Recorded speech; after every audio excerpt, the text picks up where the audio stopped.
L'adage est bien connu des Ivoiriens. Un terrain, ça ne pourrit pas. En clair, acheter un terrain est le meilleur investissement. Le rêve de devenir propriétaire accentue la pression sur le foncier, notamment dans le Grand Abidjan. Dans ce secteur qui ne connaît pas la crise, acquérir un lopin de terre peut se transformer en un véritable parcours du combattant. Entre la délivrance du fameux ACD, les difficultés d'interprétation des décisions de justice, les conflits de compétences entre administrations chargées de la gestion foncière et la corruption, les acquisitions de terrain ne sont pas toujours celles que l'on croit.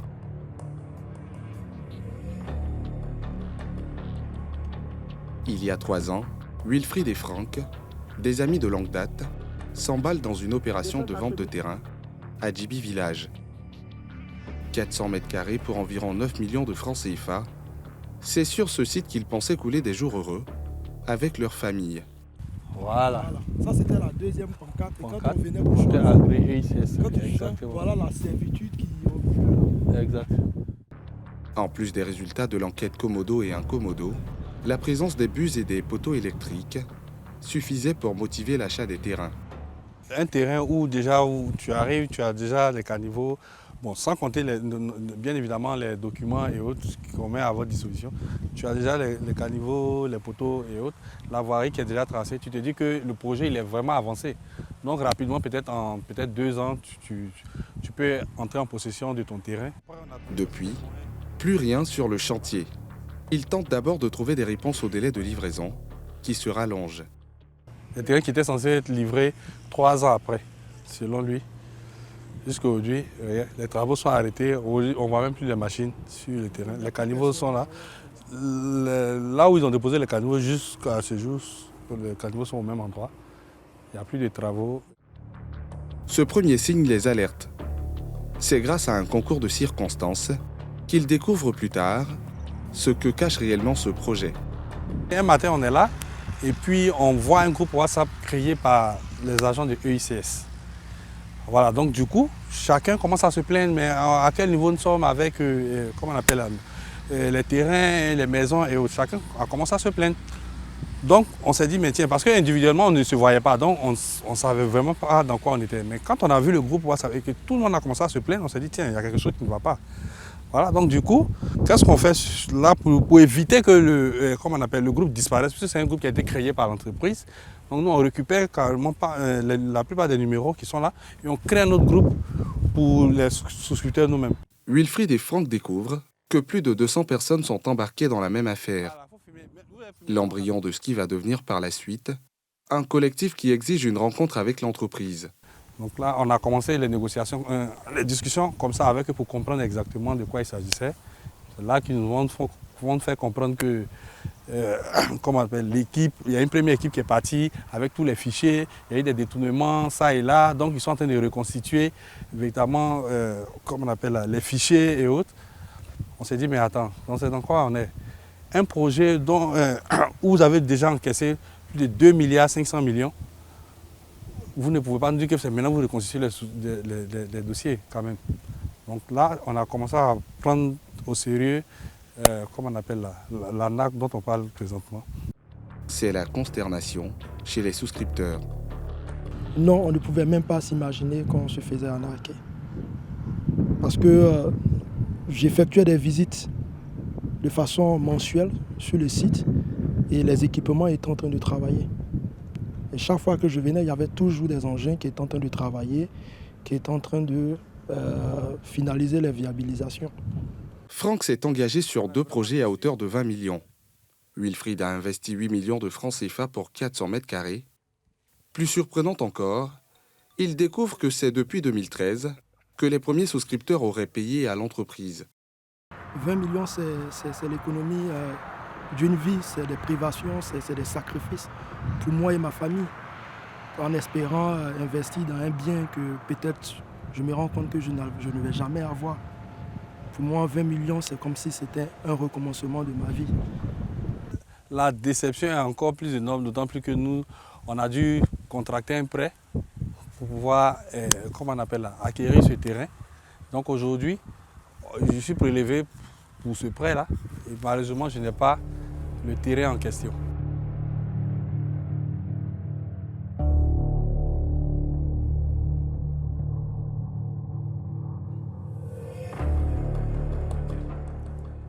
Après l'échec d'un règlement à l'amiable, le collectif dont Wilfried est le président garde précieusement toutes les preuves des différentes transactions. Donc, tu as ton contrat de réservation, ton protocole d'accord. Le protocole d'accord, le contrat de réservation. Depuis 4 mois, une procédure judiciaire a été engagée par le collectif. Notamment, on a pris un avocat qui a porté plainte au niveau de la justice. Et aussi, on a porté plainte au niveau de la police criminelle. Voilà. C'est eux après qui nous ont orientés maintenant au niveau du pôle économique. Je crois notre dossier, vu le montant colossal qui est notamment de 2 milliards 500 millions pour tous les souscripteurs, sur les différents sites, c'est-à-dire le site de Djibi, le site de Angré et le site du Café. Pour obtenir réparation, ils sont déterminés à aller le plus loin possible. On envoie des courriers au ministère de la Construction. On espère pouvoir être reçu par le ministre, M. Koné Bruno, voilà, afin de trouver une solution à ce problème-là. Parce que c'est vraiment, je veux dire, c'est toute une économie de vie, comme je dis, c'est des familles qui sont vraiment engagées dans ce dossier. Qu'est-ce que vous espérez réellement aujourd'hui? Vous faire rembourser ou rentrer en possession de votre bien? Nous souhaitons tous rentrer en possession de nos biens parce que nous croyons qu'à ce stade de la procédure, le promoteur ne peut pas avoir les moyens de pouvoir rembourser à chacun ce qu'il investit. Aux dernières nouvelles, l'État aurait retiré à l'agence l'aménagement du site au profit d'un autre opérateur. Pour le collectif, cette affaire est loin d'être terminée et gagnée d'avance.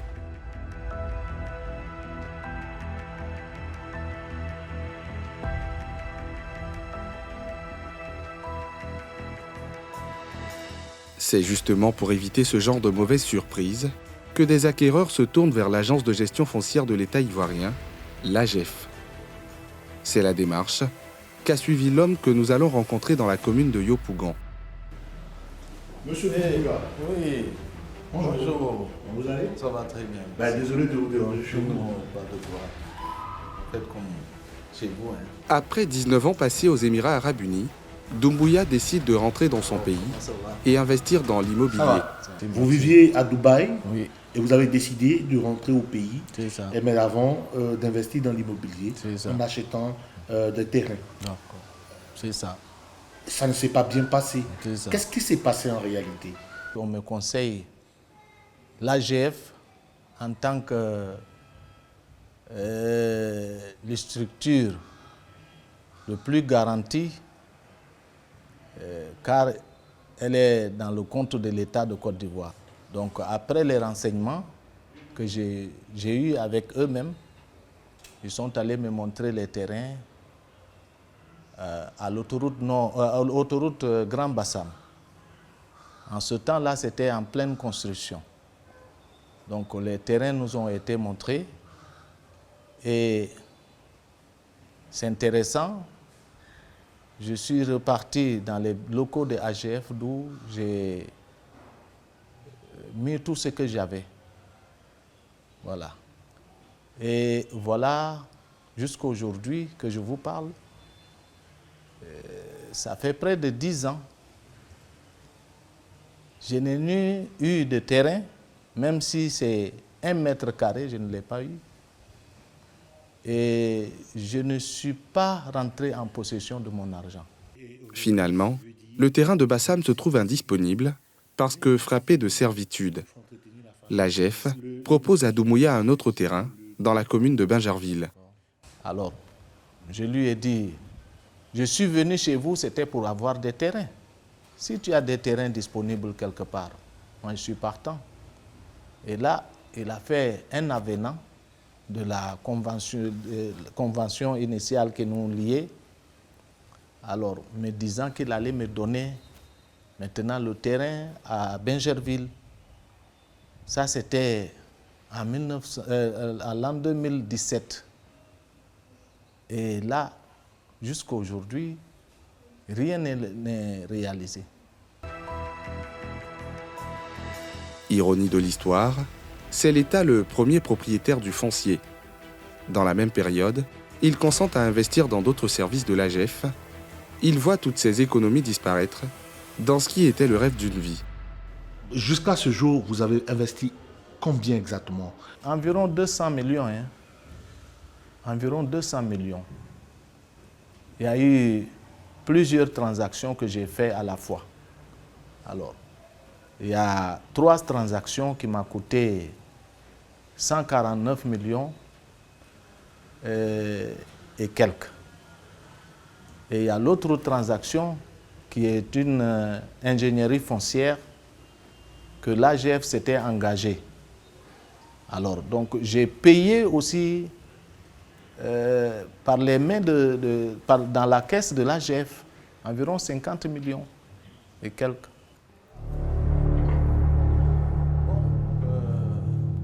C'est ainsi.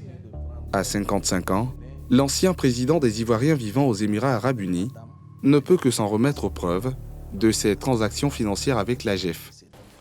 Là, c'est la convention de cession AGF et moi, reçue par l'AGF avec la photocopie des chèques que je les ai donnés. Alors, ça, ce sont la photocopie des différents chèques que j'ai mis. Ces incessants défilés au siège de l'AGF, avec cette pile de documents, ont fini par faire réagir l'agence, dont l'ancien directeur général est en prison, pour malversation financière, portant sur près d'1 milliard de francs CFA. Tous les désagréments que cette situation a pu vous causer et vous rassurer que nous accordons une grande importance à la satisfaction de nos créanciers. Cependant, compte tenu de notre trésorerie actuelle, nous sommes malheureusement dans l'incapacité de donner une suite favorable à votre demande de remboursement. En clair, Voilà. vous ne pouvez pas être remboursé. Voilà. Je te paierai quand je l'aurai. Après 10 ans à chercher une solution, Doumbouya ne cache pas son impuissance. Voilà. Si c'était qu'on nous avait dit que, monsieur, on ne vous donne plus rien, ni terrain, ni argent, là je sais que je n'ai plus rien. Mais, mettant toujours l'espoir dans ces documents-là, et puis tu vas dans les locaux de l'AGF, on ne sait pas qui tu es. Tu viens faire quoi ici? Le monsieur, il vient ici tous les jours. Tu comprends? Ceux qui ne comprennent pas, est-ce que tu es venu pour demander quelque chose? Est-ce que... Tu vois, ça frustre. Déçu, frustré, Seydou s'en remet à l'État de Côte d'Ivoire. Est-ce que vous gardez l'espoir qu'un jour, vous aurez gain de cause, ou que vous aurez au moins un terrain, Voilà. pour que vous puissiez rentrer en possession Oui, des quand sommes? même. Je me dis qu'avec l'État de Côte d'Ivoire, on n'est jamais perdant. Hein. Moi, c'est cet espoir-là que j'ai. C'est pourquoi, malgré tout préjudice que j'ai subi, alors j'ai toujours confiance en l'État de Côte d'Ivoire, pas à l'AGF.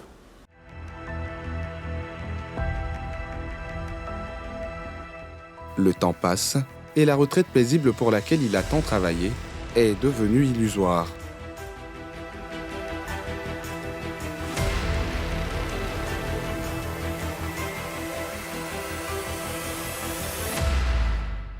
Investir dans le foncier inspire de plus en plus de méfiance, au point que les professionnels s'entourent de toutes les garanties pour un aménagement foncier. Comme vous avez un titre foncier sur la personne, on avait pris un géomètre expert qui est revenu faire la polygo, comme on vous l'avait dit. Et bien après la polygo, on a fait l'état des lieux. Quand on a fini tout ce petit boulot, on a essayé de demander l'avis de servitude. On dit que votre parcelle n'est pas frappée par la servitude de l'État. Dieu merci. Jean-Paul est un aménageur foncier. Ce matin, il a rendez-vous avec la famille Bakba, qui lui a confié sa parcelle à morceler. Une parcelle de 9 hectares, détenue par la famille depuis 1958. Et en 1958, ici, c'était une forêt classée. Et la forêt a été déclassée en 1958. Et quand elle a été déclassée, c'est là notre papa, qui est M. Gbapa Ateme Alphonse, lui, il a fait une demande et puis ils sont venus faire la délimitation. Quand ils ont fait la délimitation pour avoir le titre foncier en 1966, et après ça, il a poursuivi pour avoir une concession définitive en 1970. Jean-Paul est surtout venu présenter son projet de morcellement aux propriétaires terriens et suggérer quelques démarches administratives. Le titre foncier n'est pas urbain, donc il faut le ramener au titre foncier urbain. Donc il y a des règles, on met des morcellements pour faire une servitude. Mais là, nous avons mis une servitude de 50 mètres. Allons-y. Passe devant. Ses 19 ans d'expérience lui permettent la maîtrise de l'aménagement des espaces avant la vente. Selon les estimations, 95 lots sortiront de ces 9 hectares. On a mis une servitude de 25 mètres jusqu'au, par exemple, quelque part là. Voilà, comme ça c'est mieux. Parce qu'après après l'approbation, on va aménager le canal quoi, pour faire couler l'eau franchement. Mon rôle, c'est d'avoir une parcelle et l'amener à bon port, comme jusqu'à l'approbation par exemple, pour rendre la parcelle habitable. C'est ce que l'État des Côtes d'Ivoire demande. Une parcelle qui n'est pas approuvée, quand vous l'habitez, vous êtes en danger. Donc il y a beaucoup de procédures qu'il faut courir avant l'approbation. Nous sommes au début, mais déjà par rapport à nos travaux, nous sommes au moins à 30% des travaux déjà, de ce que nous avons commencé au fur et à mesure, jusqu'à ce que la DTC passe pour confirmer le lotissement. On pense qu'on est presque arrivé au bout. Avant cette étape cruciale du projet de lotissement, Jean-Paul et le propriétaire terrien ont déjà passé un accord sur la répartition des lots. Tout ça est consigné dans le guide qui sera avec le chef du village. Si vous avez votre lot que vous devez donner à quelqu'un, vous lui faites une cession carrément vers le chef et vous le cédez. Généralement, les problèmes viennent de nous. Hein. C'est nous, opérateurs ou bien propriétaires. Le chef du village, lui, généralement, moi, je ne les accuse pas, il veut l'argent. Si vous envoyez 100 clients avec 100 000 francs, 10 fois, ça lui fait 1 million, il prend. Le principe est simple. Jean-Paul recevra, selon une formule, des lots en échange des services de son entreprise.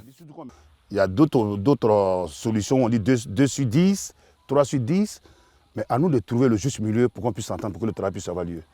Et donc, à ce projet, nous sommes le propriétaire et moi, que je n'ai pas besoin de dire, on s'est entendu sur notre partage déjà. Et donc, non, pas du tout, pas du tout, pas du tout. Le partage, c'est carrément, si vous voulez, 3 sur 10. 3 sur 10, donc on prend 3 sur 10 sur les 95 et vous voyez ce que ça fait déjà. Donc, 3 sur 10. Ça veut dire que sur 10 lots, nous avons 3, le propriétaire a 7. 2 autres documents seront paraphés pour éviter les doubles attributions, l'un des problèmes les plus récurrents dans le foncier. Nous consignons encore dans le même accord que nous sommes chargés de faire les attestations et les guides, où on consigne le nom des propriétaires et de moi, c'est-à-dire ma structure. Et donc, par exemple, M. Auprieux, c'est 64 ou même 90 lots, on consigne ça dans le guide. Si j'ai mes 30 lots, on consigne aussi dans le guide, que nous déposons chez le chef du village, qui est le garant de toute la parcelle où nous avons travaillé ou bien où nous sommes. Donc, c'est le chef du village, le jour où M. Auprieux veut céder, il n'a qu'à faire une session, il va chez le chef du village. Le chef du village dit oui, vous voulez céder. On appelle l'acheteur et le propriétaire. C'est ce que nous mettons ici sur cette parcelle, c'est notre règle pour ne pas qu'il y ait des doubles attributions. L'acheteur et le propriétaire se rendent chez le chef du village de commun accord. Ici, le chef du village donne son attestation de mutation. D'où vient alors que les lots soient vendus à plusieurs personnes? Alors que c'est une seule attestation qui sort par lot. S'il y a 95 lots, c'est qu'il y a 95 attestations. Donc en principe, on ne doit pas pouvoir parler de vente à 2 personnes, normalement, puisque le nombre de lots est égal au nombre d'attestations. Et c'est le nombre de lots, le nombre d'attestations là que le chef du village est habilité à signer. Ces dernières années, le développement d'Abidjan et de l'ensemble des grandes villes du pays a fait apparaître, dans la réglementation du foncier en milieu urbain, de nombreuses failles qui ont abouti à une prolifération de litiges. Dans ces conflits, acheteurs et vendeurs sont souvent confrontés à la méconnaissance des textes de loi et des documents afférents à leurs parcelles.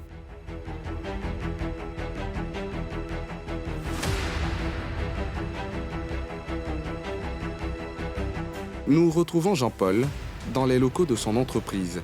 Il a rendez-vous avec Mbaya, un opérateur dans l'immobilier qui lui commande des prestations. Pour vous dire bonjour et pour vous remercier, en tout cas parce que c'est une bonne collaboration qui commence. Pour un début, nous sommes satisfaits. L'opérateur est à cheval sur les procédures, notamment le guide. Un registre dans lequel sont consignées toutes les transactions liées au terrain, en vente ou vendu. Quand tu achètes un lot, tu vas vers le village, la chefferie du village. Monsieur Dakouri veut me vendre un lot. Numéro tant, il autant, on vérifie. Si c'est ça, oui, on demande à monsieur Dakouri de venir. Quand vous faites votre transaction, c'est là-bas. Maintenant, moi, je vais payer la cession au niveau du village. Donc, le village, maintenant, décide dans un guide. Je pense bien que M. Banet a des exemples de guides ici. Voilà les guides ici. Voilà. Vous voyez, dans un guide, comme ce document-là. C'est un guide de l'eau, quoi, par exemple? Là, c'est un guide. Vous voyez, quand je paye, si c'est le nom de M. Dakouri qui est écrit à une page, au nom du lot, donc c'est un guide détaillé. Vous voyez, dans un guide, et on enlève le nom de M. Dakouri, et à côté, on met la cession est venue au nom de M. Mbaya. Ce qui fait que M. Dakouri ne peut plus revendre à quelqu'un, puisque dans le guide, c'est à mon nom. Le sésame pour se prévaloir de la qualité de propriétaire, c'est l'acte de concession définitif. C'est quoi un ACD? À quoi ça ressemble?